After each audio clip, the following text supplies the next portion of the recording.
Hey, what's up? It's Jim, and today I'm going to talk about Mystery Science Theater 3000, episode 1104, Avalanche. Avalanche is interesting in that it's MST making fun of a disaster movie, and I guess maybe it's just interesting to me because when I got into Mystery Science Theater, there were tons of big disaster movies, and that was honestly what me and my friends wanted to riff on in our middle school and high school days, was things like Twister and Independence Day and Volcano, those big disaster movies at the time. And though most of them were very influenced by films from the 70s like Poseidon Adventure, The Towering Inferno, Earthquake, things like that. Irwin Allen produced tons of former movie stars kind of cast in these disaster films, and they were big hits at the time. Towering Inferno actually getting nominated for Best Picture, believe it or not. I've never seen Mystery Science Theater actually do a real disaster film, and Avalanche definitely was one, believe it or not, a Roger Corman produced disaster film. I had never heard of Avalanche before, and despite it having lots of movie stars and being made in the 70s and such, I honestly had never heard of it. Now apparently one of the founders of the Razzies, in the official Razzie movie guide, it's listed as one of the most enjoyable bad movies ever made. And I think that's kind of the key to how good of a choice Avalanche was, because there's some movies that people I've seen through Twitter and through the Revival League Facebook group and page or group or whatever, and through other Mystery Science Theater fan things more recently, people said sometimes it's hard to get through these episodes because the movie is so bad. And that's never been a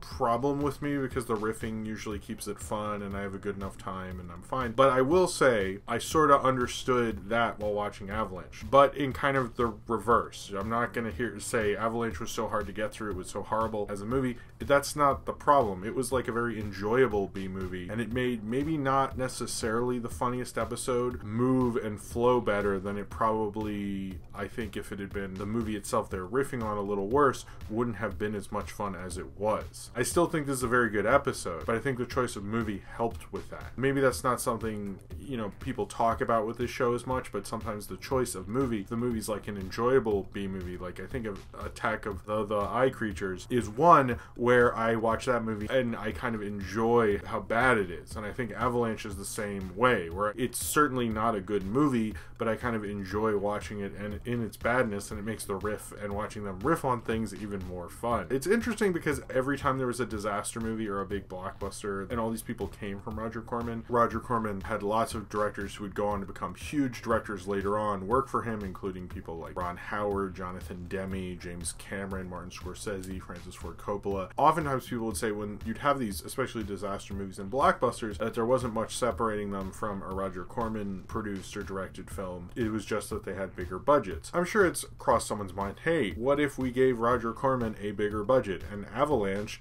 answers that in that it's, again, a bad movie.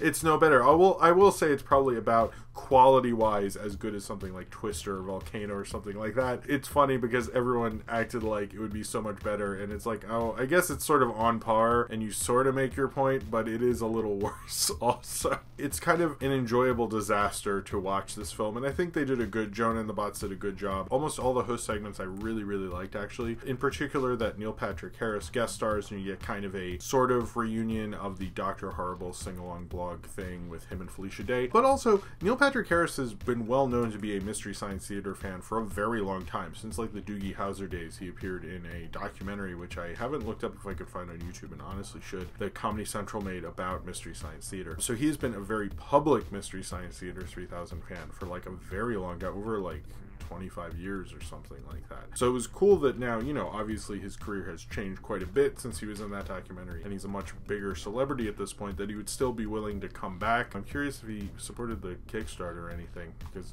I'm assuming he has a lot of money from How I Met Your Mother or something. Which also, by the way, did actually reference Manos in one episode, so clearly a lot of people over there, maybe just him, but other people there are fans of Mystery Science Theater. He's such a great kind of entertainer. I would love to actually see him come back, and since he has such a long-standing roots with the show, show. I think that would be a great idea. This kind of my love of the newer Gypsy. By the way, I'm not against Rebecca Hansen as Gypsy, who I really haven't mentioned in these reviews. I just wasn't into the dropping down, saying something, and then coming back thing. I think she does a good job as Gypsy, and she really got her first Gypsy skit, solo skit, or sort of solo skit. I mean, it's not her by herself, but more focus on her, I guess. Gypsy's one-woman show, which I actually thought was really funny. Is there a way you can get like the art they had on the little stand-in for her one-woman show? Because I would really like to reblog that or have that on a t-shirt. I thought that looked cool. If anyone knows, please link in the comments. I will totally reblog that shit. The Invention exchange was kind of funny. I like the font generator, and of course the mouth vacuum cleaner, which if you have a baby like I currently do, you know the kind of thing to get their snot out of their nose, where you put this thing in your mouth. It's like a section. The snot doesn't go in your mouth, but it's rather gross, so I was getting kind of flashbacks of that. I like the kind of idea of coming up with fusion ideas for various monsters like Sharknado and things, and just using all of them so they can't do that anymore, which I thought was cool. They took that stance, even though obviously Riff Tracks does a Sharknado thing fairly regularly and all that stuff. I think we're all sort of sick of those kind of made-to-be B movies, although they kind of make fun of that whole anti-idea at the same time as making fun of it, which I thought was cool. Oh, also Mad Bots. That was so funny. And Bot Draper, I really like Mad Bots. That was really funny. It's kind of weird they're cold opens. That's something new to the show and the newer show, I guess, but I really like Mad Bot.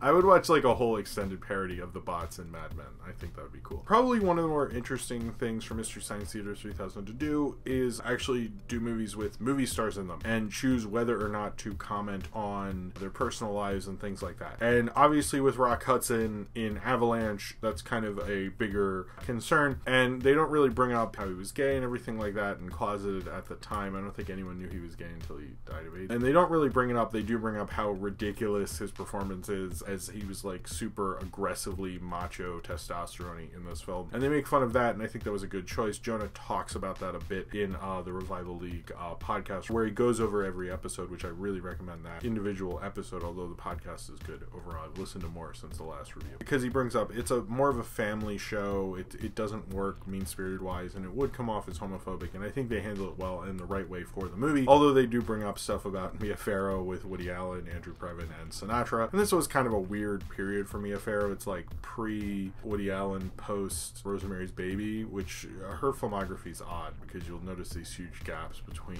anything interesting. Robert Forster kind of languished in B stuff for a little bit until he was in Jackie Brown and things like that. One of the things they make a joke out of, and it calls to mind that I've heard this from Jonah and Barron in various interviews, that they do research on these movies, and one of the guys in this, Steve Franken, was actually Danny in Time Travelers. So when they make that joke, that is actually true. That's an interesting bit of trivia they have in there. And he's also the cousin of Al Franken, who is the senator for Minnesota, which is a nice little Mystery Science Theater connection there. I like Avalanche. I think it's a good, fun episode of Mystery Science Theater. I don't think it's the heights of this season or anything like that, but it is a very enjoyable, fun episode. It's one of those movies where I would enjoy watching this B movie on a Sunday morning by myself on the couch or something like that. And it works quite well, and the flow of it works quite well. It's more of a fun episode to watch. Mystery Science Theater, I like when they pick different kinds of movies, and this is New World Pictures, who New World also produced that Pride of the X-Men short, which I'm sure some people remember, and was Roger Corman's second company. I noticed they have another New World Pictures with 1106 with Star Crash, which I'm very interested in that. It's interesting to see them pick this kind of a film. I guess this is kind of newer, and I guess I kind of like them to go older, and sometimes I've mentioned they should do some black and white episodes, and it looks, at least to the Wikipedia episode guide, that all these movies are in color.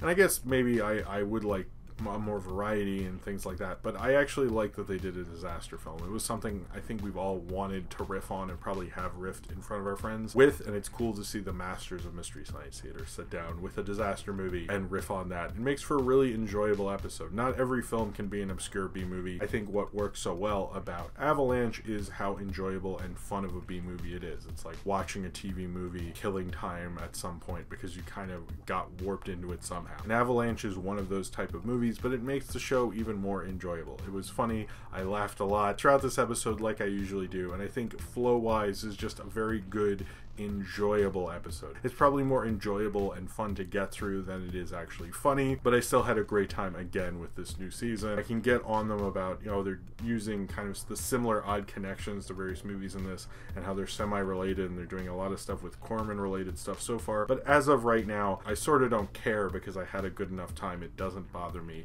completely, or at least it doesn't in the 4th episode. I think Avalanche, yet again, like the rest of these episodes, is a really fun, really good addition to the Mystery Science Theater 3000 canon, and one that I think fans will have a really good time with. So if you have seen Mystery Science Theater 3000, episode 1104, Avalanche, and you would like to talk about it, then comment below in the comments and subscribe if you would like to.